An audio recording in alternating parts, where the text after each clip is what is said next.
O kayo po ba mga bossing ko ay nag-iisip sa ngayon, kahit anong araw na mapapanood nyo ito at ibig nyo po itong gawin, ay siya ay lumarga po kayo. Dahil maaaring dito po kayo suswertihin mga bossing. Ngayon pa mga bossing, ano po ba ito? O di syempre, ito po ay luya na patuyo na. Parang mister ko lamang patuyo na. Ngayon pa mga bossing, ito po ay mainam na gamitin natin pampaswerte. Alam niyo po ba mga bossing ko na ang luya ay mentras po natutuyo, ay mentras po ang swerte ang dulot po nito.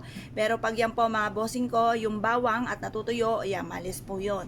Kaya kailangan po mga bossing ko kapag po bawang ay natuyo, ay itapon nyo na. Dahil marami na yung mga nahigop na negatibong enerhiya.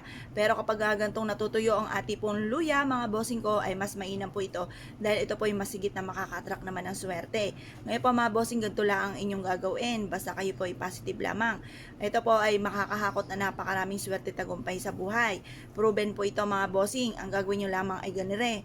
Kayo po ay humarap sa may silangan. Pagkatapos, kung sabihin po ninyo